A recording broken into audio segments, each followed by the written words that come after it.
दोस्तों, इस दुनिया में कोई गरीब है तो कोई अमीर है, कोई अधिकारों से वंचित है तो कोई अधिकारों से परिपूर्ण है, कोई स्वस्थ है तो कोई अस्वस्थ है। आप चाहे किसी से भी पूछ लें, वह यही कहेगा कि ज़िंदगी बहुत कठिन है, इसे जीना बहुत मुश्किल है। ज़िंदगी में बड़ी उलझनें हैं, यह सुलझा पाना हमारे लिए बहुत मुश्किल है। लेकिन सवाल यहाँ पर ये है कि क्या वास्तव में हमारी ज़िंदगी कठिन है, और यदि कठिन है तो ये कठिनाइयाँ क्या हैं? अगर कठिनाइयाँ हैं तो सरलता भी है, तो यहाँ पर सरलता का क्या अर्थ हुआ? यदि इस जीवन में सरलता के अर्थ को समझ लिया तो जीवन की सारी कठिनाइयाँ और मुश्किलें आसान हो जाएंगी और यह आपको कभी भी परेशान नहीं कर सकेंगी। तो दोस्तों, आज की यह कहानी हमें यही सिखाने वाली है कि क्या हम अपने जीवन में कठिनाइयों का हाथ छोड़कर सरलता के साथ आगे बढ़ना चाहिए। एक गांव में एक व्यक्ति था जिसका गांव बड़ा ही कष्टदायक लगता था। वह हमेशा चिंतित रहता था। उसके मन में परेशानी का बोझ इतना बढ़ चुका था कि उसे अब कुछ भी समझ नहीं आ रहा था कि वह क्या करे, वह किस तरह से इन परेशानियों से बाहर निकले। उसे अपने रोज़मर्रा के काम भी बड़े भारी लगते थे। वह सोचता था कि रोज़ धन कमाने के लिए बाहर जाना पड़ता है, ना चाहते हुए भी मेहनत करनी पड़ती है। बाहर जाकर धन कमाने के लिए मालिक की खड़ी खोटी सुननी पड़ती है और घर आओ तो घर वाले परेशान कर देते हैं। ऐसे में जो भी कमाता हूँ वह खर्च हो जाता है। अगले दिन फिर वही क्रिया अपनानी पड़ती है। फिर से धन कमाने के लिए बाहर जाना पड़ता है और इतना सब करने के बाद भी ना तो पत्नी की ज़रूरतें पूरी हो पाती हैं और ना ही बच्चों की, और कभी कभी काम ना मिल पाता है तो भूखे पेट भी सो जाना पड़ता है। वह हमेशा अपने बाप दादा को कोसता रहता था। वह कहता कि यदि उन्होंने कुछ ज़मीन जायदाद बना दी होती, आज मुझे इतनी मेहनत नहीं करनी पड़ती, मुझे इतने कठिनाइयों का सामना नहीं करनी पड़ती। यह सब मुश्किलें और परेशानियां कोसों दूर होती और मेरा जीवन कितना सरल होता। एक दिन उस व्यक्ति का अपने पत्नी के साथ झगड़ा हो जाता है। पत्नी ने अपने पति से कहा कि जीवन भर तुम ऐसे ही रहोगे क्या? कभी तुम्हारे पास धन दौलत नहीं आएगी क्या? कभी भी हम सुख चैन की रोटी नहीं खा पाएंगे? आप कुछ अलग और बड़ा करने की क्यों नहीं सोचते हैं?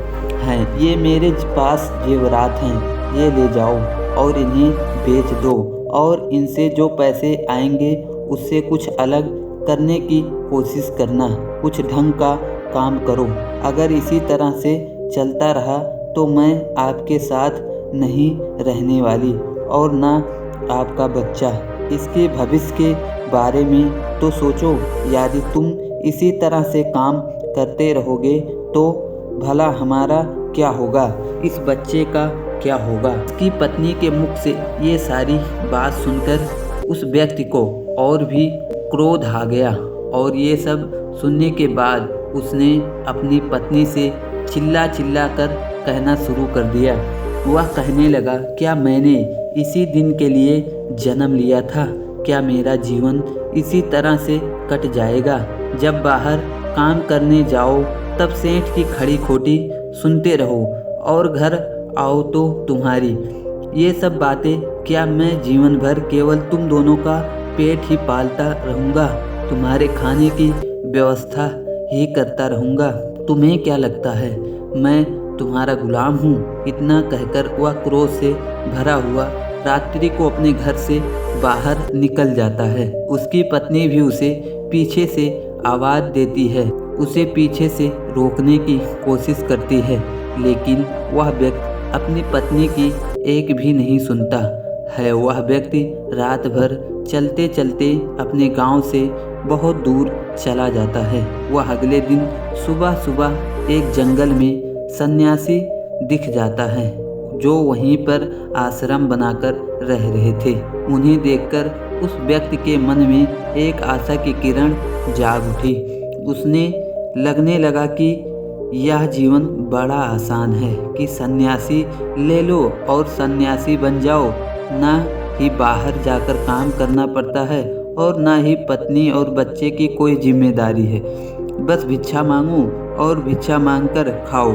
साथ ही आसपास के लोग सम्मान भी करते हैं, उन्हें पूजते भी हैं। यह सब सोचकर वह व्यक्ति आश्रम की ओर चला जाता है। आश्रम में वहाँ पर एक गुरुवर बैठे हुए थे। उनके सामने पहुंचकर उसने अपनी सारी व्यवस्था उन्हें सुना दी। पर उसने गुरुवर से कहा, गुरुवर, मैं इस तरह का सांसारिक जीवन नहीं जीना चाहता हूँ। मुझे सादा जीवन जीना है। मैं एक सन्यासी बनना चाहता हूँ। मुझे अपना शिष्य स्वीकार कर लीजिए। उस व्यक्ति की बात सुनकर वह गुरुवर मुस्कुराने लगते हैं और उसे अपना शिष्य स्वीकार कर लेते हैं। वह व्यक्ति सन्यासी तो बन चुका था, लेकिन अभी भी उसके मन में वही तकलीफें, वही कठिनाइयाँ थी। वह आश्रम में रोजमर्रा का काम करने लगा, परंतु अब उसे यह सब भी कठिन लग रहा था। रोज सुबह सुबह उठना, ध्यान करना और भिक्षा मांगने जाना, गुरुवर के प्रवचन सुनने का मन हो या ना हो, लेकिन बैठकर सुनते रहना, अब उसे यह सारी काम भी कठिन लगने लगे थे। वह इन कामों से परेशान हो चुका था क्योंकि आश्रम के नियम घर से कठिन थे। अब उसने ये सब और ज़्यादा कठिन लग रहा था।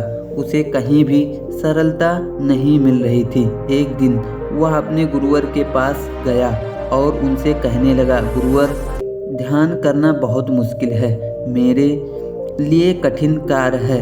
मैंने इसे करने की कई बार कोशिश की, लेकिन यह आसानी से नहीं होता। मैं बहुत कोशिश करता हूँ पर मेरा ध्यान लगता ही नहीं। मेरे लिए आश्रम के नियम का पालन करना बहुत कठिन है। वैसे भी जब मैंने सन्यासी नहीं लिया था तब भी मेरा जीवन बहुत खराब था। अब भी मेरा जीवन वैसा ही चल रहा है। लगता है कि मेरी किस्मत ही खराब है। मेरी किस्मत फूटी हुई है। मेरा जीवन कभी खुशहाल नहीं हो सकता। संसारिक जीवन में भी मैं दुखों से घिरा रहता हूँ। मुझे उस जीवन में दुख के अलावा कुछ नहीं मिला और इस जीवन में भी दुखों से घिरा हुआ हूँ। यहाँ भी मेरे दुखों के अलावा कुछ नहीं मिल रहा है। तो दोस्तों, आगे का वीडियो और कहानी अगले वीडियो में आपको दी जाएगी।